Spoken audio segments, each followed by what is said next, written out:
haciendo un análisis retrospectivo, nos damos cuenta que los pueblos indígenas hemos aprendido, ¿no?, a buscar estos espacios, hemos estado luchando por ellos, estos espacios donde se puedan tomar decisiones políticas en beneficio a nuestros derechos como pueblos indígenas.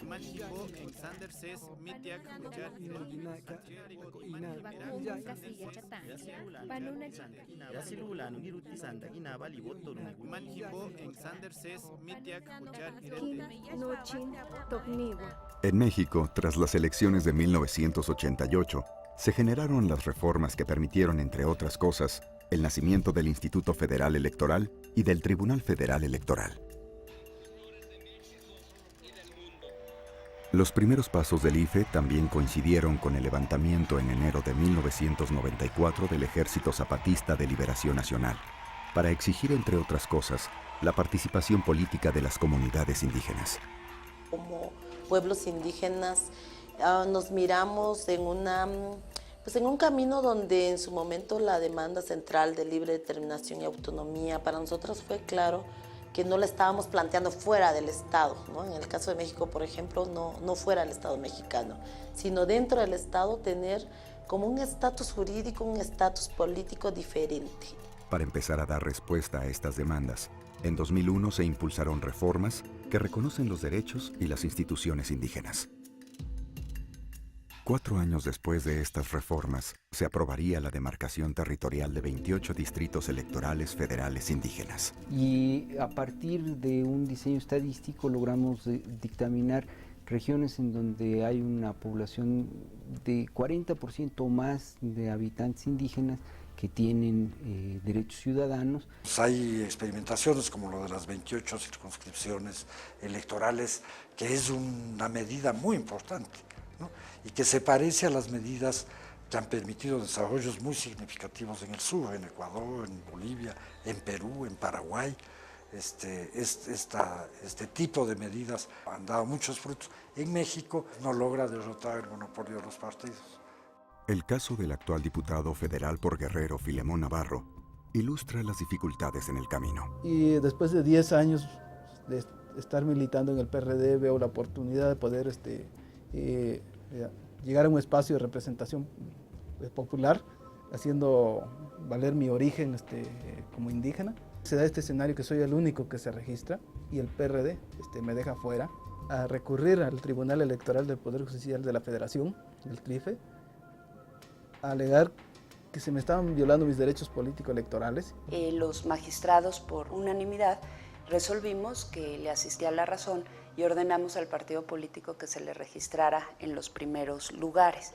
Una democracia pluricultural debe permitir la convivencia de las prácticas y sistemas normativos indígenas con las normas constitucionales.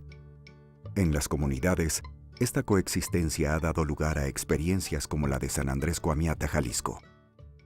Ese día había una asamblea en donde nosotros llegamos como institución, como IFE, para ser testigos del trabajo de la comunidad, y resultó que nosotros no estábamos enterados, pero ese día iban a elegir a sus autoridades comunitarias con papel, porque en otras ocasiones era formarse en filas para elegir a las autoridades, y esta vez ellos decidieron que iba a ser una elección más formal.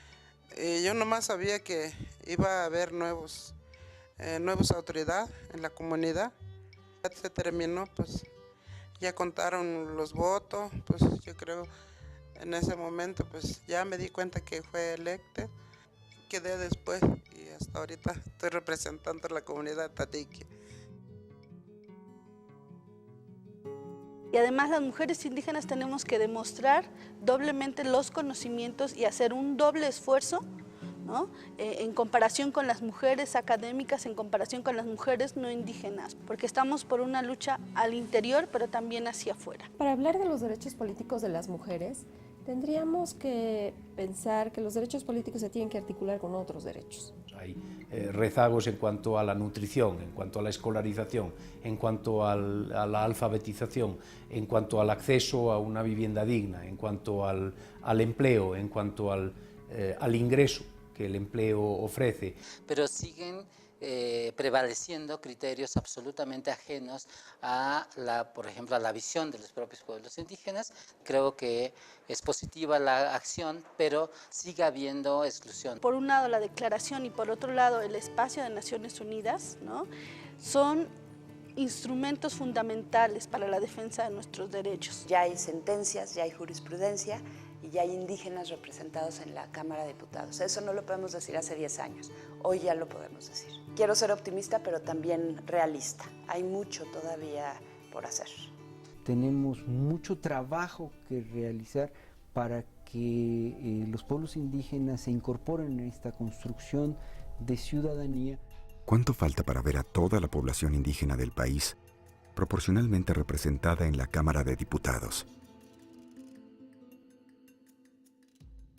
En la medida que los no indígenas también conozcan nuestra forma de vida y que nos vean como seres humanos que tenemos una identidad propia, yo creo que eso va a enriquecer nuestra convivencia en una nación pluricultural como es México. Así nos decía mi abuelo. Si llevan sangre indígena en su cuerpo, van a pelear lo que les pertenece y no van a dejar que se los arrebaten.